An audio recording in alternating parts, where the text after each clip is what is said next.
Glória a Deus. Eu saúdo a amada igreja com a paz de Jesus, amém? Meus irmãos, nesse momento eu quero compartilhar com vocês uma meditação no livro de Salmos, no Salmo de número 1, uma reflexão que o salmista escreveu aqui, que nos serve de ensino, nos serve de lição, de encorajamento e nos faz muitos alegres até dessa palavra, amém? Convido vocês a abrir a sua Bíblia comigo no Salmo, no livro dos Salmos, no Salmo de número 1, Salmo 1, que diz assim: abençoado é o homem que não anda no conselho do ímpio, nem fica no caminho dos pecadores, nem se assenta na cadeira dos escarnecedores, mas o seu prazer está na lei do Senhor, e na sua lei medita de dia e de noite. Ele será como uma árvore plantada junto aos rios de água, que produz seu fruto em sua estação. Sua folha também não murchará, e tudo aquilo que ele faça prosperará. Os ímpios não são assim, mas são como a palha que o vento lança para longe. Portanto, os ímpios não ficarão de pé no juízo, nem pecadores na congregação dos justos. Porque o Senhor conhece o caminho do justo, mas o caminho dos ímpios perecerá. Louvado seja o nome do Senhor, amém? Meus irmãos, você que me assiste, você que me ouve através deste vídeo, este salmo é muito conhecido da igreja, muito conhecido dos estudantes da Bíblia, dos teólogos, porque todo aquele que se volta a estudar a palavra de Deus, aquilo que é voltado às coisas de Deus, ele acaba sendo em si mesmo um teólogo, né? Nós que somos estudantes da Bíblia, os servos do Senhor, amém? Conhecemos muito o livro de Salmos, que é um livro rico de ensinos, livro cheio de palavras, de exortação, digamos de certa forma, de testemunho de alguém ou de várias pessoas. Porque, na verdade, o livro de Salmos, ele não foi escrito por apenas uma pessoa. Ele, na sua divisão, é dividido em 5 livros, e na maior parte delas é acreditado a autoria a Davi, mas também existem muitos outros considerados autores deles, como Moisés, também Asaf, os filhos de Corá e por aí vai. Mas na maior porção deles a referência é Davi, sendo ele como autor, sendo ele como destinatário. Aqui neste salmo nós vemos aqui o centro, o coração da teologia cristã. Por que se diz que esse salmo é o centro da teologia cristã? No mundo se diz que existe uma guerra entre o bem e o mal. Existe, e a gente vê nos cinemas, na mídia, em qualquer meio de divulgação, de comunicação, né, você vê um embate, uma batalha entre o bem e o mal. Verdade é que o bem e o mal existem, mas eles não podem, vai chegar um tempo que eles não vão poder coexistir, ou seja, existir juntamente. Vai chegar um tempo que o mal que hoje existe, ele será extirpado, ele será eliminado 100% da existência do nosso meio, amém? Isso é um assunto muito profundo, porém muito verdadeiro também. E dentro da teologia bíblica, nós vemos a Bíblia nos ensinando sobre escolhas, sobre o caminho da vida e o caminho da morte. O primeiro a falar isso não foi Jesus, mas nós vemos Moisés ensinando o povo após a saída do Egito, após a travessia do Mar Vermelho, após o deserto, né, os 40 anos de peregrinação. Nós vemos Moisés exortando o povo: escolhei hoje entre a vida e a morte, o bem e o mal. E isso se segue por toda a teologia bíblica, por todo o ensino bíblico. Se torna um padrão. Quando chega na porção de Salmos, nós vemos a mesma cadência, a mesma didática, né? Quando nós vemos mais à frente, chegamos em Jesus Cristo, que é, como diz o meu professor, o senso esplêndido da revelação divina, a manifestação completa da glória de Deus na pessoa de Jesus Cristo. Ele também ensina desta mesma maneira. Ele ensina sobre o bem e o mal, a luz e as trevas, a vida e a morte. E é nessa perspectiva que o salmista escreveu o Salmo de número 1. E aqui nós temos algumas informações que nos ajudam a identificar como saber se uma pessoa é justa, segundo Deus, se ela é ímpia, segundo Deus e a sua palavra. Abençoado é o homem, ele inicia o texto. Abençoado é o homem. Quem é esse homem abençoado? O que faz um homem, na visão do salmista, ser abençoado? Um homem cheio da bênção, da graça de Deus, das beneficências, das misericórdias de Deus. O que leva um homem a ser reconhecido, conhecido de tal maneira? Ele diz que um homem, para ser abençoado, é aquele que não, olha só, um dos pilares do cristianismo, da fé cristã, é a renúncia, é a negação a si mesmo, a renúncia daquilo que lhe é oferecido, que não lhe convém e que não agrada ao seu Criador. Aleluia? Então o salmista já começa dizendo, ele é abençoado, por quê? Quem é este abençoado?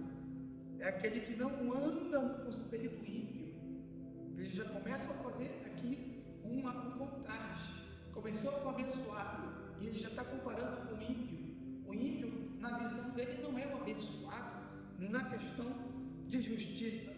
Ele diz, aquele que não anda no conselho do ímpio, aquele que nem fica no caminho dos pecadores, nem assenta na cadeia dos escarnecedores. Essas são qualidades que um homem abençoado tem, carrega consigo. São sinais visíveis na conduta de um homem temente a Deus, que fazem alguém perto dele, ao redor dele, dizer que ele é um homem abençoado. Porque abençoado não é você na sua riqueza, abençoado não é você na sua prosperidade financeira, material, deste século que há de passar. Abençoado aqui é algo que vai muito além. Abençoado é alguém que tem intimidade com Deus. Abençoado é alguém que você vai ver no texto, no versículo seguinte, é alguém que tem intimidade com aquilo que vem de Deus. Aleluia! Por vezes, e muitas vezes nós vemos na Bíblia, pessoas abençoadas, extremamente íntimas com Deus, de entendimento espiritual extraordinário. Mas quando você olha a vida financeira, a vida material dessas pessoas, parece que tem algo errado, mas não tem. Está certo, está perfeito, porque tais pessoas entenderam que a bênção maior está no abençoador e não na dádiva recebida, e não nos benefícios que muitas vezes nos é dado. Aleluia! Glória a Deus. Continuemos aqui no versículo 2. Um outro ponto que vai identificar um homem abençoado, que vai caracterizar um homem realmente ashrei, como diz no hebraico, um homem abençoado, aleluia, diz assim, mas o seu prazer está na lei do Senhor, e na sua lei medita de dia e de noite. Aleluia, glória a Deus. Olha só, não basta você não se assentar, não andar e nem ouvir um conselho do ímpio, não caminhar no caminho dos pecadores e nem se sentar na roda dos escarnecedores. Porque se você apenas se retém, se separa desse meio, desse tipo de companhia, de amizade, isso ainda não é o suficiente para você ser um homem abençoado. Ainda não é o suficiente.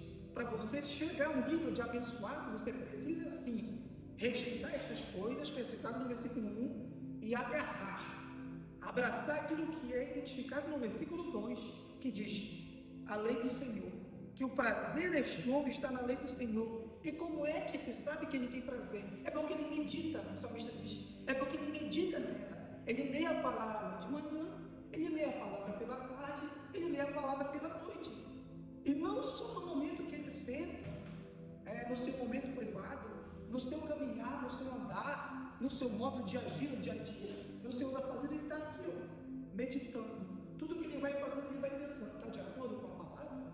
Está de acordo com a instrução do meu Criador, do meu Deus? Está de acordo com o meu Senhor? Isso é meditar na palavra. Quando ele chega no final do dia, no seu leito, ele vai meditar tudo que aconteceu no seu dia, ele vai refletir nos seus erros, ele vai pedir perdão dos seus pecados, vai entregar, confiar sua família nas mãos do seu Deus, para que mais bem lhe seja sucedido, aleluia. Ele entrega a sua casa, ele entrega seu casamento, a sua própria vida nas mãos do seu Senhor, aleluia, do seu Deus. Esse é o homem abençoado, se aparta do mal, retém o bem, medita na lei do Senhor, de dia e de noite. E vai chegar um tempo, no versículo 3, nós começamos a notar aqui um processo agora. Agora vai chegar no versículo 3 dizendo assim: ele será como uma árvore plantada junto aos ribeiros de água, que produz o seu fruto em sua estação, e sua folha também não murchará, e tudo aquilo que ele faça prosperará. Vai chegar o tempo da prosperidade na vida deste homem. Eu creio, aleluia, em nome de Jesus nas nossas vidas, aleluia.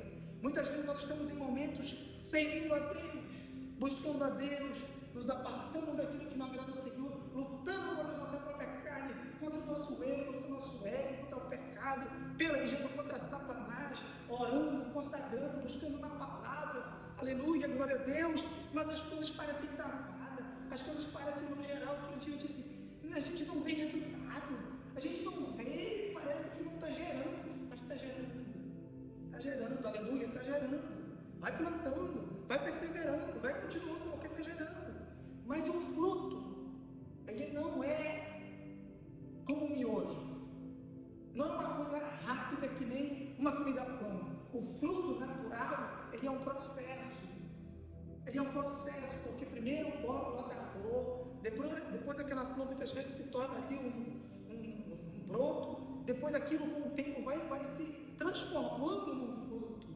Isso é até que vai chegar a estação própria, que o fruto vai amadurecer, então poderá ser saboreado, então poderá ser colhido e alimentar muitas pessoas, aleluia, glória a Deus, aleluia, aleluia. Quem entende essa palavra, aleluia, nós entendemos, meus irmãos, por este texto, por esta palavra, que é necessário nós passarmos por um processo, primeiro se apartando daquilo que não agrada, e se abraçando, se lançando naquilo que é edificante, naquilo que é para a glória de Deus.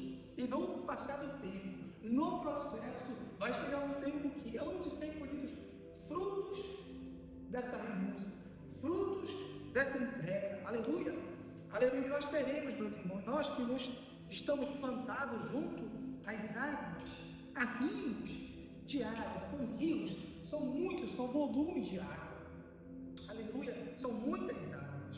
Qual é a importância da água para uma árvore que pretende dar o seu fruto? É essencial. A água é a vida. A água que vai fazer gerar os nutrientes, ela vai fazer gerar tudo o que aquela árvore precisa, porque a terra tem os seus nutrientes, mas se a água não vier, a árvore não tem capacidade de extrair do solo os nutrientes. Então é necessário água do Espírito, é necessário entendimento da parte de Deus sobre as nossas vidas, para que possamos nós recolhermos, retirarmos o que é necessário para a nossa chamada, para o nosso ministério, daquilo que está ao nosso redor, daquilo que nos cerca, aleluia. O solo, a terra é o que nos rodeia, é o meio que estamos inseridos, é a dificuldade que nós enfrentamos na nossa caminhada, mas a água é diferente. A água é uma coisa que vem de Deus, a água é uma coisa que vem regar o solo do nosso coração e também nos dá entendimento e nos capacitar para compreender o tempo e o momento em que estamos vivendo, aleluia, na nossa chamada, na nossa caminhada para com o nosso Deus, aleluia. Mas ele diz aqui no versículo 3 ainda, que sua folha também não murchará.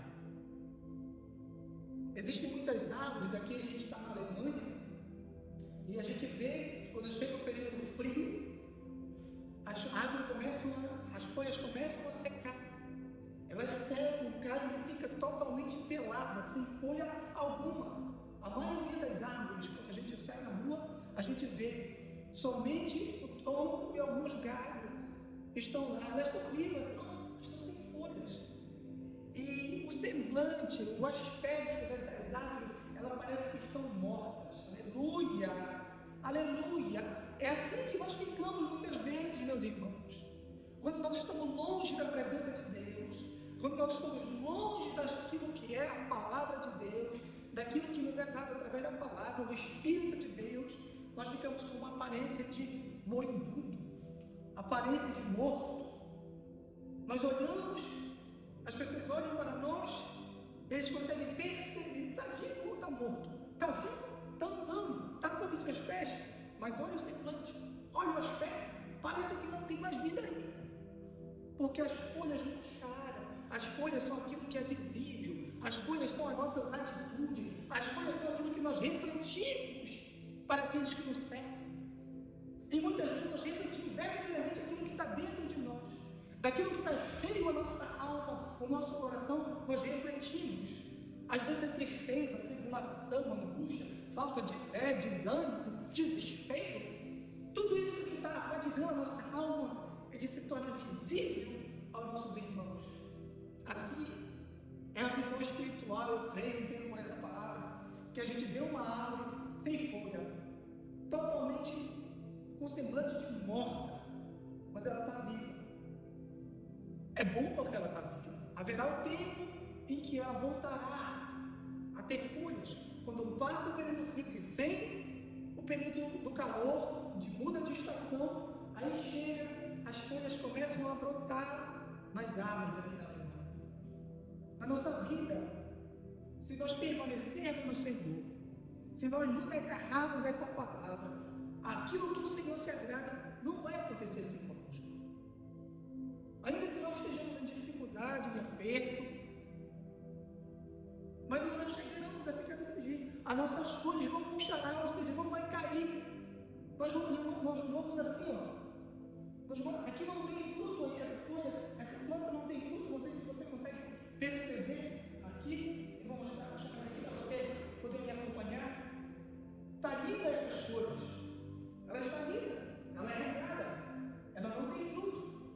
Essa árvore não é frutífera, eu creio. Mas eu quero dar um exemplo das folhas para vocês. As folhas estão belas, elas estão mostrando que ela está saudável, que ela está viva, que a sua seiva está correndo, que está correndo na sua veia o seu sangue, aleluia. Glória a Deus, aleluia. Assim é a nossa vida, se nós nos agarrarmos naquilo que é do Senhor, naquilo que o Senhor se agrada, nós vamos ficar assim. Ainda que não é o tempo do fruto ainda, mas o nosso semblante, o nosso aspecto é de alguém vivificado, é de alguém que está firme, alguém que está sustentado pelo Senhor e sua palavra, pelo Espírito Santo, pelo Senhor do céu e da terra. Aleluia, aleluia, glória a Deus, aleluia, aleluia, aleluia. Isso é folha, e não está na estação própria dá o fruto. Muitas vezes a nossa mente, ela, na sua fraqueza, não consegue compreender os processos. Isso eu falo por mim mesmo até. Muitas vezes eu olho para mim, eu olho para a minha situação, para aquilo que Deus tem me feito experimentar na minha vida, e a angústia quer dominar. A angústia ela se torna uma opressão tão grande sobre a vida do ser humano, mesmo aquele que diz que lê a Bíblia, que diz que conhece a Bíblia, ele passa também, ele passa por situações aterradoras, mas o Senhor dá graça, o Senhor sustenta, o Senhor traz refrigério, o Senhor traz alívio. Ele usa uma pessoa, ele usa uma palavra, ele dá uma visão, dá um sonho, de alguma maneira, para que o seu servo não pereça, para que o seu servo não retroceda, não desanime de todo. Aleluia. Então, nós podemos ver que a estação é um tempo. Nós temos a divisão do ano em 4 estações: verão, inverno, outono e primavera. Então, nós temos que ver que o fruto ele vai dar na estação própria. Há árvores que dão fruto em estação na primeira, outras árvores dão na outra estação, e assim vai. Nós não sabemos qual é a estação que nós daremos fruto, mas uma coisa nós sabemos, que se permanecermos nele, daremos fruto. Aleluia, daremos fruto, seremos úteis para o reino de Deus, seremos úteis na vida de alguém, e o nome do Senhor será glorificado. Mas nós temos que perseverar, nós temos que enfrentar o processo. A Bíblia está recheada de pessoas que enfrentaram processos dolorosos, terríveis. abandono, rejeição, cadeia, prisão, difamação, calúnia. Temos exemplo de José que se encaixa nesse perfil: traição, cadeia, rejeição, abandono, calúnia e tantas outras coisas que ele enfrentou. E temos nosso Senhor, nosso Mestre Jesus, que enfrentou tudo aquilo que pode passar no coração do homem de terrível, de coisas. Ele enfrentou. E mais, enfrentou por nós. Cusparada, pancada, açoite, xingamento, a cruz, a morte, derramar seu sangue por nós. Mas, aleluia, nós vemos o caso de José. Tudo que José enfrentou até chegar na posição em que Deus colocou ele, aleluia, na posição de segundo homem da terra, em poder e autoridade, na época do Egito, na época de Faraó. Mas o que ele enfrentou não foram coisas fáceis, mas chegou no tempo que ele deu tanto fruto, e que a terra e toda aquela região ao redor do Egito foi poupada por causa do fruto que Deus plantou dentro de José, por causa da sabedoria que Deus deu para José, aleluia. Mas ele enfrentou um processo que, quando nós estamos lendo, nas primeiras partes que fala de José, parece que ele não vai aguentar, parece que qualquer hora ele vai perecer, até que chegamos no momento do sonho de Faraó, e que as coisas começam a mudar, as coisas começam a tomar forma naquilo que nós chamamos de a vitória, a redenção da vida de José, o tempo do governo de José, aleluia. Mas ele passou um processo terrível. Aqui está uma questão muito forte que é pregada na igreja, mas é verdade, é pregado, mas é verdade, tem que ser dito. Nós não queremos enfrentar o processo, nós não queremos ficar 13 anos, cadeia, escravidão, calúnia e traição. Nós não queremos ficar uma semana sem não cumprir, nós não queremos ficar um mês sem enganado, nós não queremos nunca passar por aperto, mas nós queremos dar fruto, nós queremos gerar. Eu quero que o nome de Deus seja glorificado através da minha vida, eu busco isso, mas eu tenho que ter clareza na minha mente, no meu coração. Isso é possível? É possível. Primeiro, renunciando o conselho do ímpio. Depois, saindo fora do caminho dos pecadores. E depois, nem pensar em sentar na roda dos carnecedores, porque de lá nós já vamos tirar. Aqueles que rejeitam a palavra, aqueles que brincam, que sacaneiam, que escarnecem das coisas de Deus, sai de perto deles. Como é que tu sabe que um homem é ímpio? Ele não vai querer conversar com você na palavra. Ele não vai querer conversar com você sobre aquilo que é de Deus. Ele não vai querer falar com você sobre aquilo que vem do alto, sobre Jesus, sobre a obra. Ele não vai querer. Ele vai querer falar sobre muitos assuntos, mas quando chegar nesse assunto vai se tornar a conversa dele entediante. E se você for sábio um pouquinho, você vai entender aquela palavra que Jesus disse: não lance as suas pérolas aos porcos, porque eles não sabem o valor, eles vão pisar, eles vão escarnecer. Mas o que eu posso fazer? Procure pessoas, meu irmão, minha irmã, que tenham prazer na lei do Senhor, e aí você vai encontrar pessoas que vão te ajudar na caminhada, pessoas que vão te dar palavras de encorajamento, pessoas que vão te dar uma palavra de ânimo e vão te exortar quando necessário for, porque nós somos falhos, nós precisamos volta e meia ser exortados para voltar para a posição, para sermos alinhados, porque o nosso pé é ligeirinho para se desviar para a esquerda ou para a direita. Por isso nós temos que orar como o salmista orou: não deixa, Senhor, que o meu pé se desvie para a esquerda e nem para a direita. Reto. A vereda do justo é reta. Aleluia. Aleluia. Glória a Deus. Aleluia.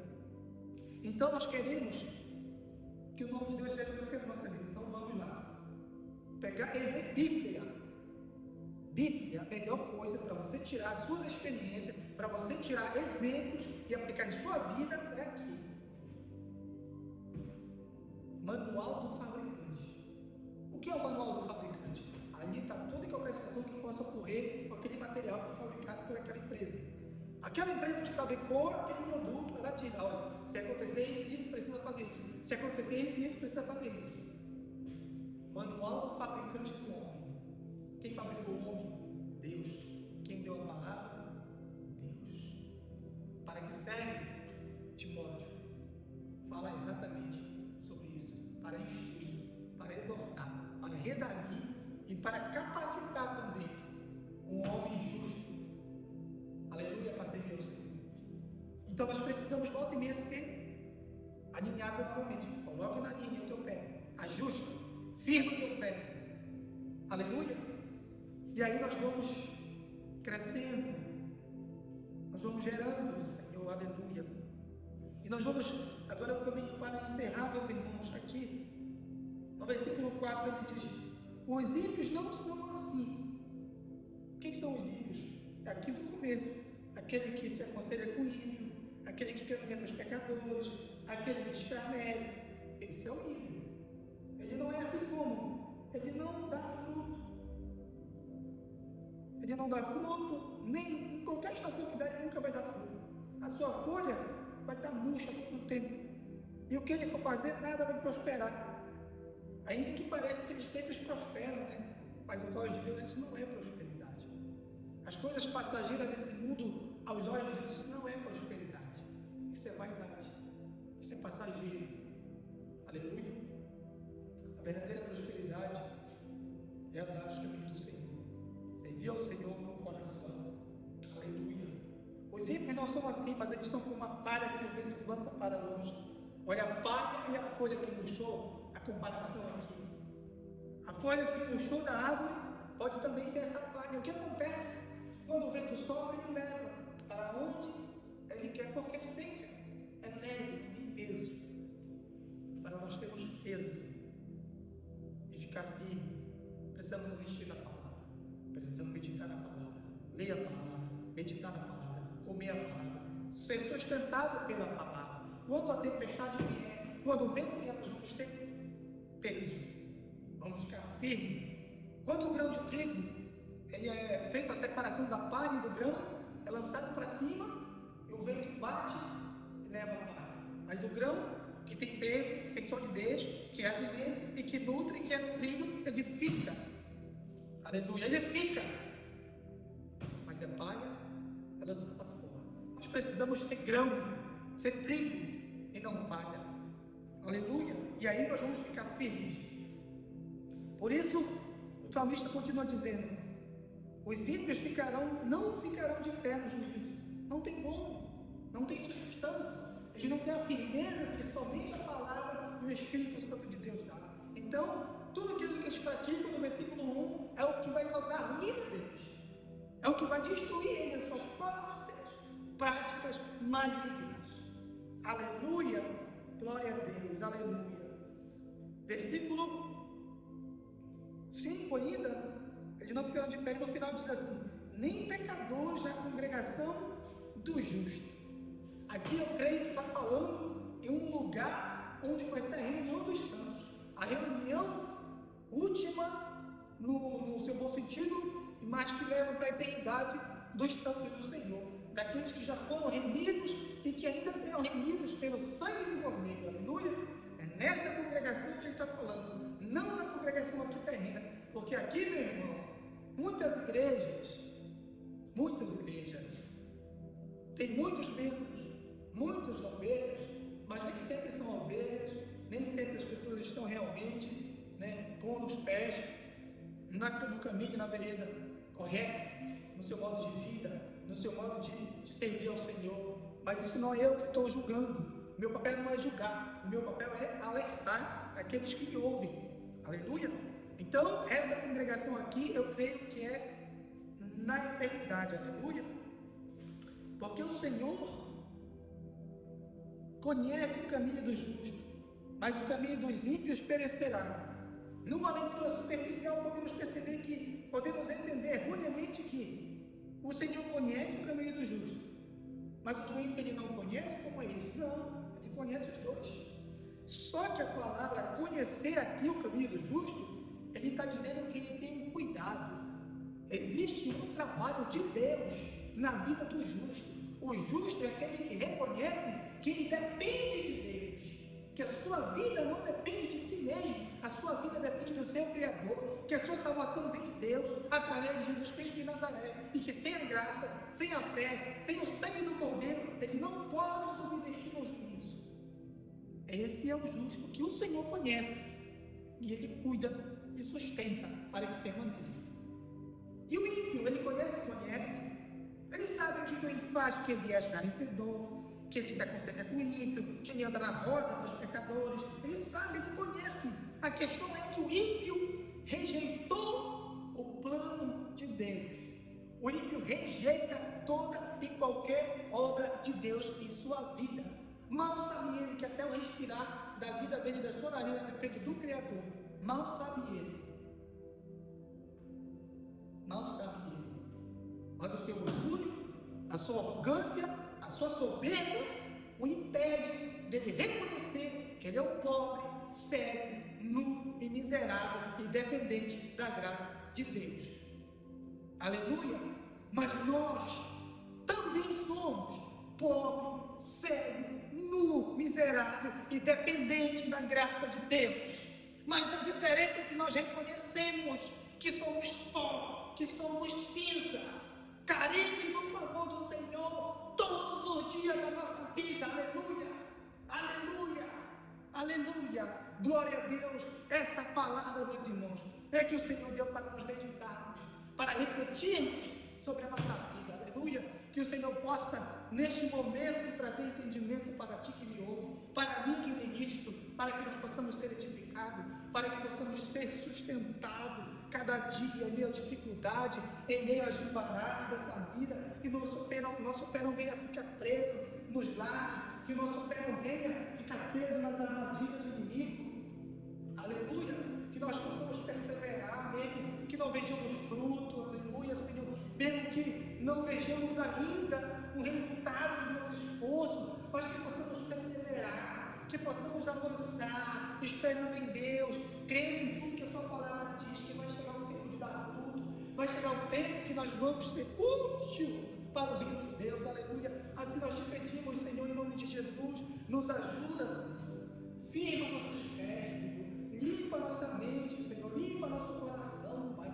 Prepara-nos, nos capacita, Pai. Com o teu Espírito Santo, faz, Senhor, da tua maneira, o teu querer na nossa vida, Pai. Nos livra, Senhor, dos caminhos de morte. Nos livra, Senhor, da roda dos escarnecedores, Senhor. Nos livra dos caminhos, Senhor, dos homens pecadores. Nos livra dos conselhos dos ímpios, Senhor. Quando tiver uma dificuldade, seja o Senhor nosso conselheiro, Pai. Seja a tua palavra nosso conselheiro. Seja o teu Espírito Santo consolador, o nosso ajudador na nossa dificuldade, Pai. Em nome de Jesus Cristo de Nazaré, Senhor, eu oro e já te agradeço, Pai. Em nome de Jesus, a ti toda a honra, toda a glória e todo o louvor. E eu agradeço pela oportunidade, em nome de Jesus. Amém e amém. Glória a Deus.